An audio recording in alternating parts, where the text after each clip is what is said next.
Olá, alunos, tudo bem com vocês? Eu espero que sim. Estamos iniciando mais uma semana, que Deus possa nos abençoar.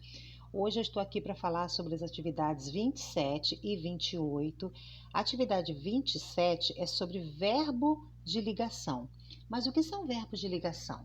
Bom, gente, são aqueles que ligam o sujeito a um predicativo. Aquele termo indicador de qualidade que eu sempre falo, é aquele termo que expressa um atributo ou um estado de algum sujeito. Assim, nós podemos diferenciar os verbos de ligação dos verbos significativos, que são os verbos transitivos e intransitivos. Esses verbos denotam uma ação praticada ou sofrida por um sujeito.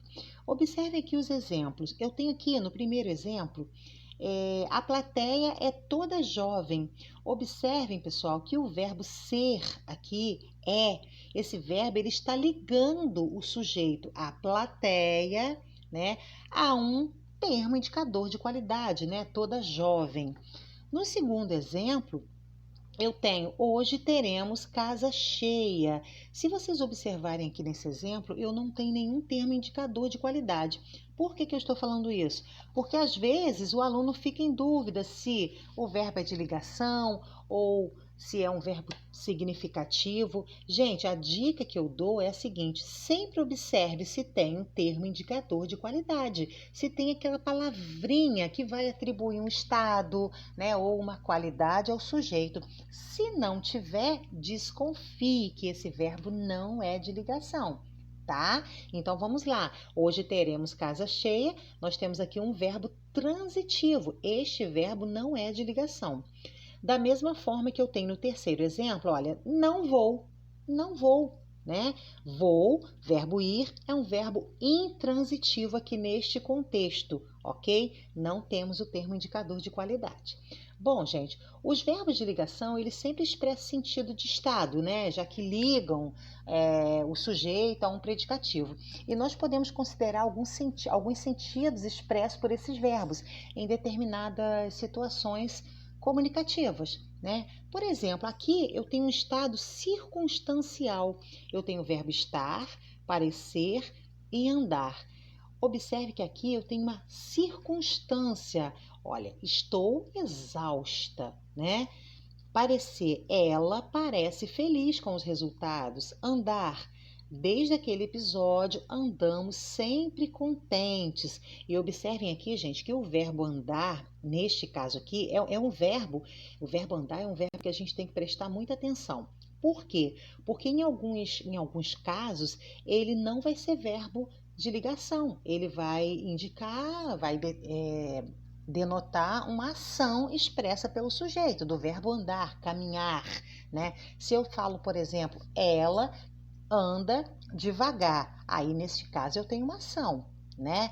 Eu estou dizendo que ela caminha devagar. Agora, neste exemplo aqui, andamos sempre contentes, esse verbo andar está no sentido de estar sempre contente. Então, por isso que eu digo, sempre observe se tem um termo indicador de qualidade, porque se tiver o termo indicador de qualidade, o verbo vai ser de ligação na 99% dos casos, certo?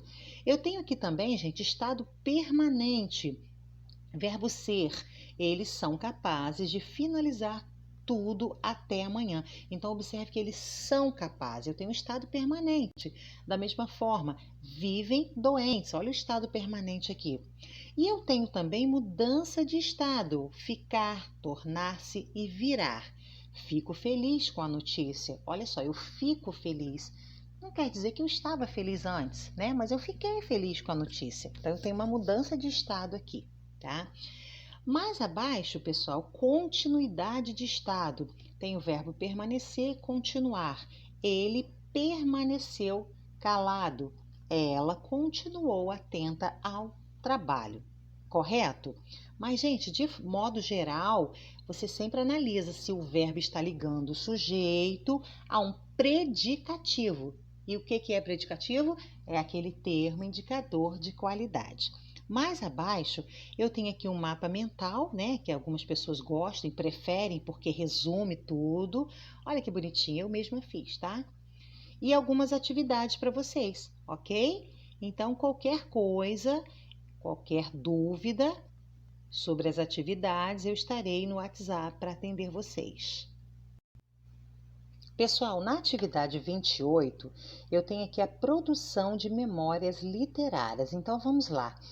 Na atividade 20, que nós fizemos ainda no mês de maio, eu passei para vocês o gênero textual memórias literárias, expliquei, algumas pessoas entraram em contato comigo para tirar dúvidas, algumas já até começaram a fazer, certo?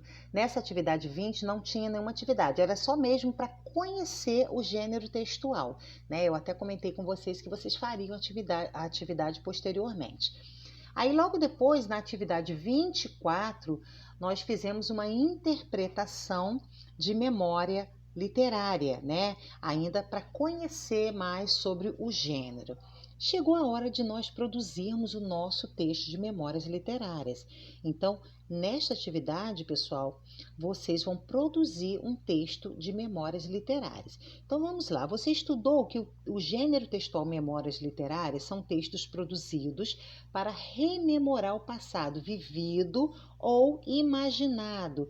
Então, gente, o gênero textual memórias literárias é um tipo de texto que vocês vão reviver o passado. E esse passado pode ter sido um passado que você viveu realmente, né? Mas como vocês são novinhos, né? E vamos dizer assim, vocês não viveram muita coisa, eu até expliquei na atividade 20, eu falei, gente, para a gente fazer um texto de memória, é muito bom que a gente converse com pessoas maduras, com pessoas mais velhas, um avô, um tio mais velho, para que ele conte histórias que ele viveu e assim você possa fazer o seu texto de memórias literárias, mas imaginado, como está aqui, não necessariamente vivido, certo?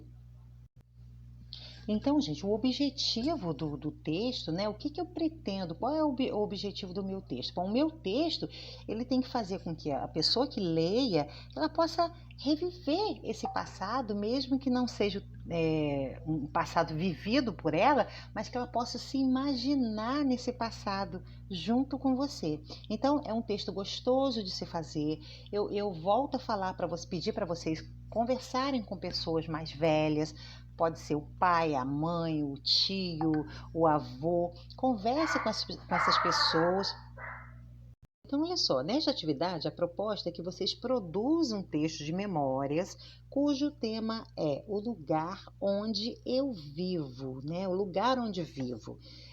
Seu texto será avaliado para participar da Olimpíada de Língua Portuguesa e terá como objetivo levar o leitor a se imaginar neste lugar e fazendo parte desse tempo, revivendo aquilo que gostaria de ter vivido.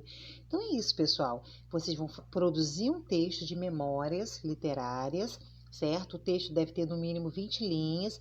E vocês podem também, fazendo o texto, mandando para mim, eu dou uma olhadinha, mando de volta, não tem problema não. Então, vamos lá. Qualquer coisa, qualquer dúvida, eu estaria aqui para atender vocês, para ajudar vocês, tá certo?